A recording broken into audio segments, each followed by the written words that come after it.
So today we're going to take a look at part 3 of my NEC Ready 7610 refurb project. I did not record an official intro video for whatever reason, or I did and I can't find the footage, but I'm going to be going right into reassembling the power supply after cleaning it and removing some of the rust on the outer casing and stuff like that, as well as showing us some of the Retr0-Brite process, although not the entire process. And then we're going to go into reassembly. Let's get on with it. So apologies if it's going to be loud in the background. A, I've got neighbors doing yard work, and B, it decided to get really warm out, and so I've had to have the air conditioning running on and off. But the purpose of this part of the video is to show that the retro-briting is mostly done, that it's not quite the original color, but I think it's close enough, and I didn't want to risk over whitening it. But I think it looks good, especially when you include the drive bay covers and the CD-ROM drive faceplate itself. And definitely the power button and etc. So enough about that. The other thing I want to show is the power supply. I spray painted over it with this apparently glittery type metallic paint, but it is what it is. I just did like one coat inside just to kind of protect it a little bit from the rust that could be forming there. But outside I gave it 2 coats. Of course, what I have to do is get everything back together, and that includes resoldering wires and things like that. So I'm going to do that now.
Perfect.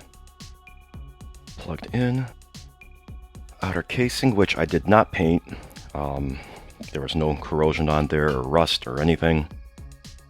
Because I pushed these out. Yeah. Perfect. That's going to be these here with these washers.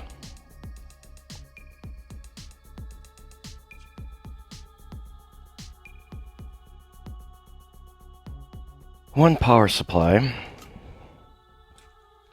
cleaned and at the very least inspected.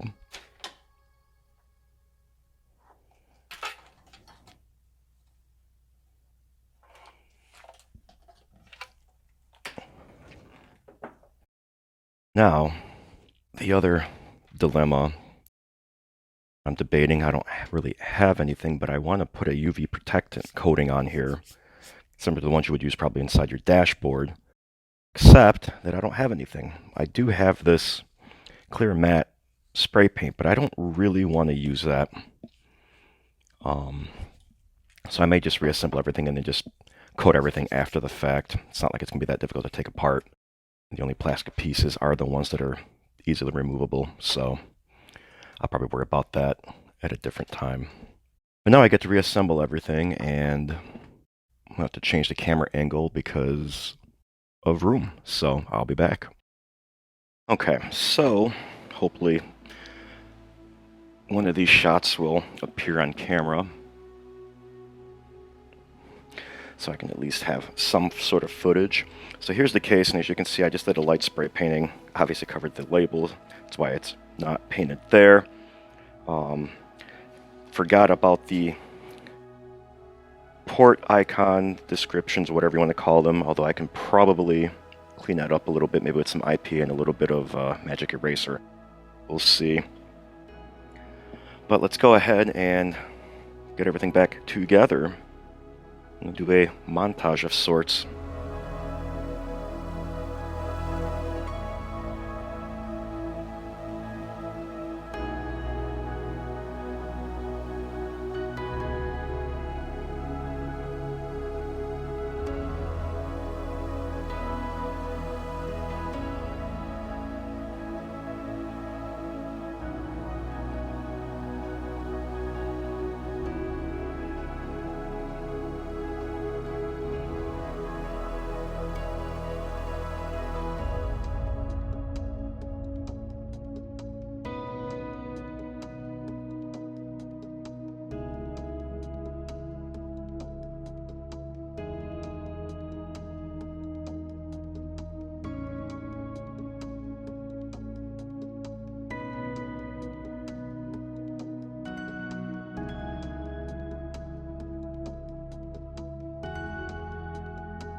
So the socket itself has a notch in it right here, and on the RTC clock there's a little dot that indicates which way it should be put in.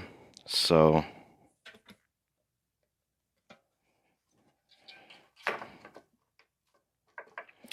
that's that.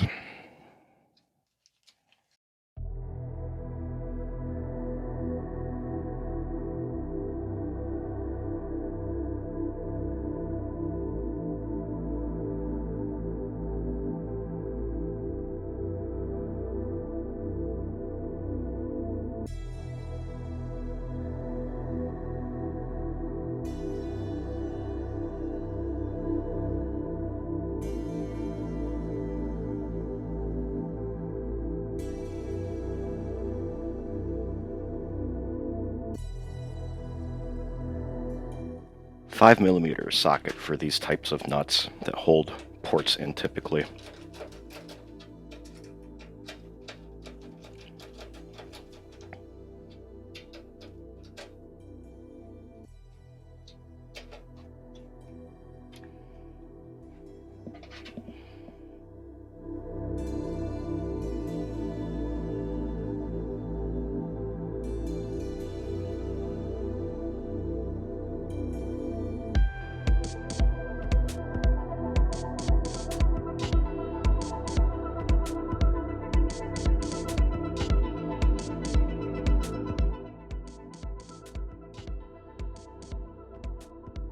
So of course, this broke, so the PC speaker is not going to be connected. I have to remove the PC speaker now somehow in order to resolder that cable.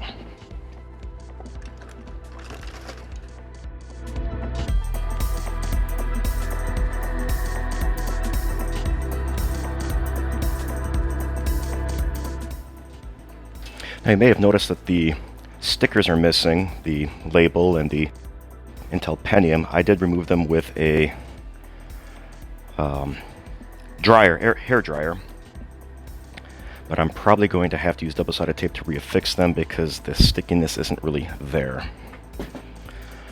Alright, let's get next this fan hooked up.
always, always, always with an AT power supply, black to black, unless it's some non-standard one, in which case you're probably going to be on your own.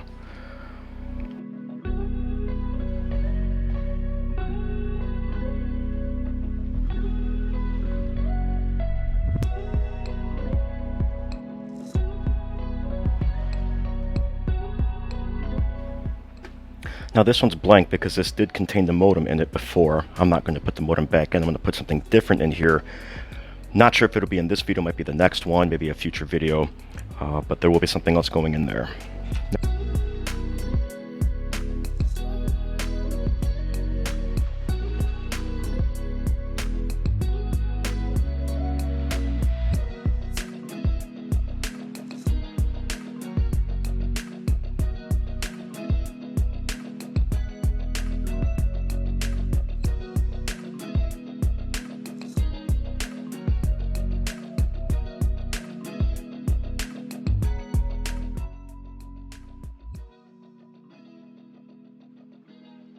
Alright, mostly done.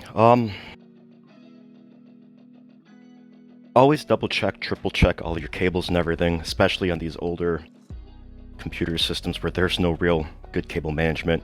I may go and purchase longer IDE cables at a later date so I can fold them and shift them around and stuff like that, but for now, I think everything is good. I don't think I have anything else to connect. I have some extra screws, but that's only because I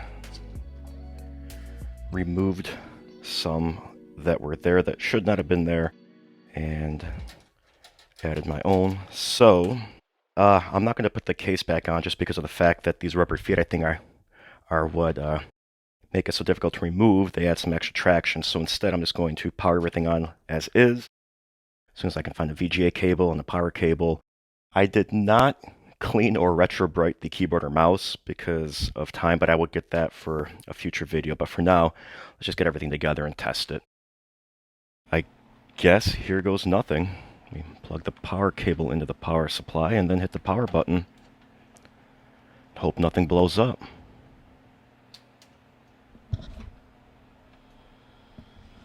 Hard drive spinning. Let's see if the display wakes or not, because I don't even know if I have the right input. And this display goes to sleep when there's no video out.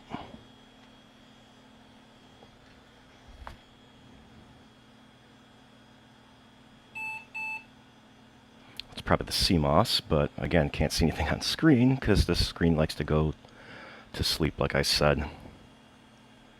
Power save mode. It must be the wrong input.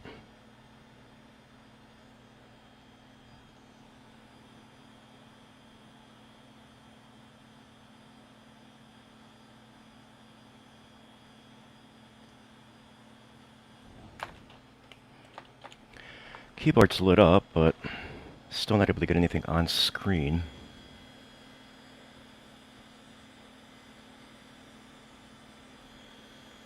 I don't see a jumper to disable onboard video anywhere, and nothing.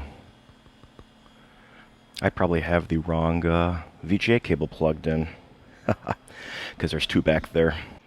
So for whatever reason, I cannot get a video out on here, and I hope that that's not a bad sign. I could try to grab another monitor. I mean, this is an older computer. It's possible that this display doesn't support the proper resolutions, although it should support basic VGA and stuff like that, and at least text mode.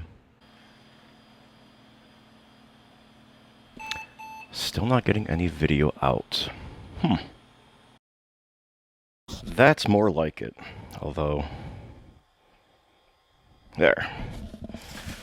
So this monitor here, I forget the exact model number, but supposedly it'll support 15 kilohertz display modes, which means that I may be able to use this on retro computers, such as the Atari ST that I still have to refurb and look at and all of that. So yeah, we know that the checksum is going to be bad because the battery was bad and blah, blah, blah, blah, blah. So, going to setup. Oh gosh, what is it today?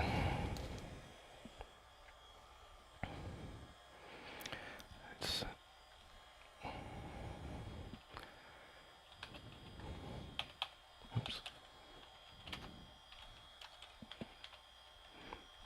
And it is May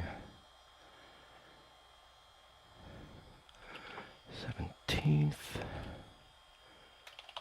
See if this is Y2K compliant. But it's not seeing the hard drive. Good. No slave, so I'll have to wait till it's done detecting. Probably shouldn't have just went straight to the secondary, but you know.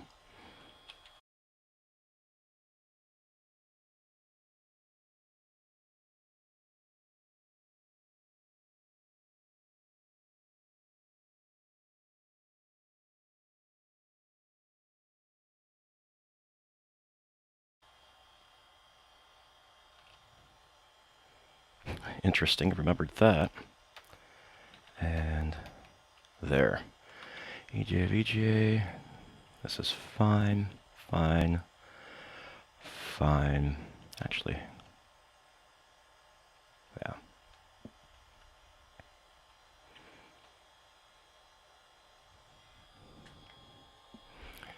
Interesting that it's disabled.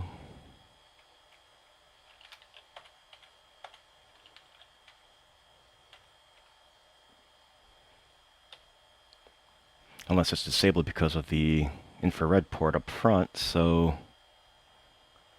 Oh, whatever. We'll leave it at that. Bidirectional. Good, good, good, good, good. No. We do not want this.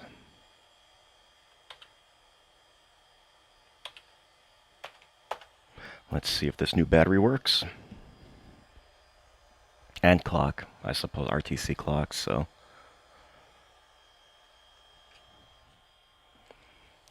That's a good sign because I did not show that before. Wish I could make this straighter, but the angle is just off.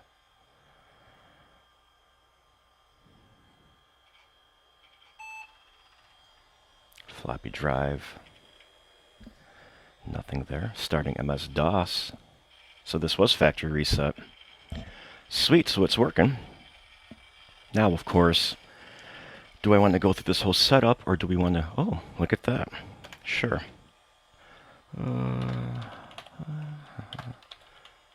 Actually, there.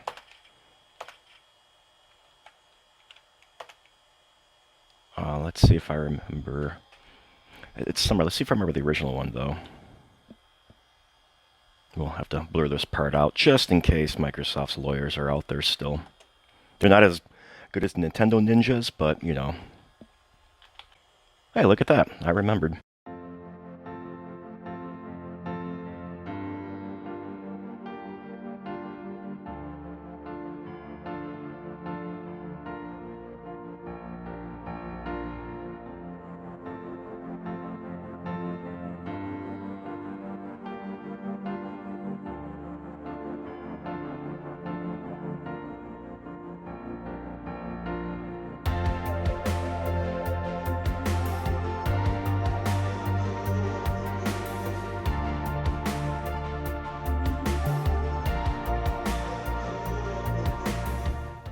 Let's resume its setup. Boom. System transferred. I believe that is just a sys command.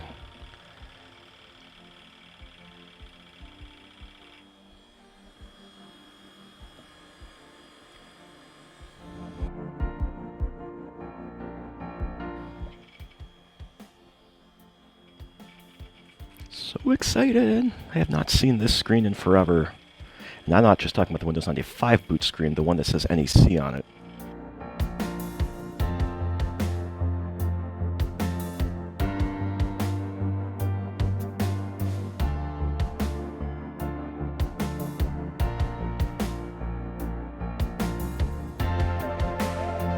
So I believe this is the part where it installs all the drivers.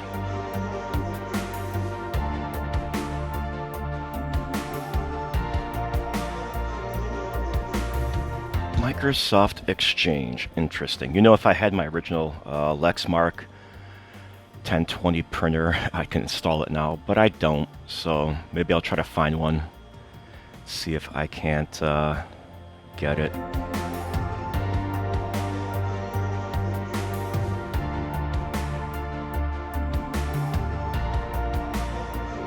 There we go, there's at least 256 color mode. I also want to try to find the original NEC monitor that I had, a 15-inch one, although I settled for the 17-inch one, but that's not something that I'm going to pick up on eBay because shipping monitors is a nightmare, it's expensive, and no one knows how to package monitors properly.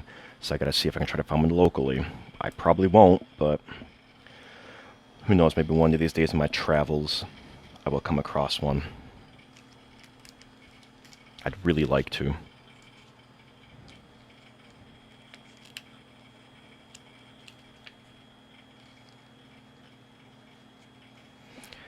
The other thing I don't have is the Windows 95 sticker that was on the front bezel. Oh, here's Merlin again. Can't play it. So we're just going to stop it for now because no sound.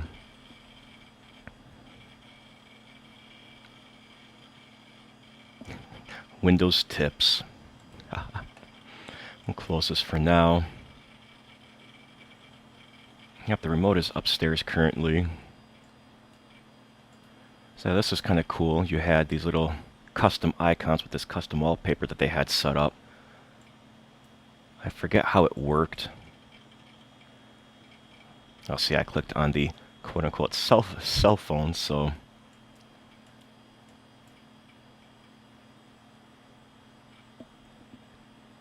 you're not going to find the modem, dude. We'll just cancel, close out of this. Yeah, but I forget how these worked. I don't know if it was like a live wallpaper type thing.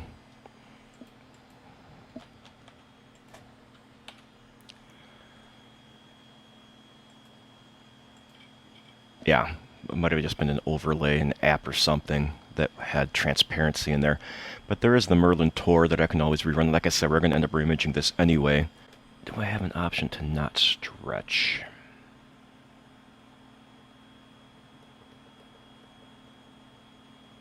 Yes, I do. There we go. Much better. But yeah, it came with a bunch of NEC applications and stuff like that. Obviously, AOL was on here. Big Top, Blockbuster Video, anyone remember that place?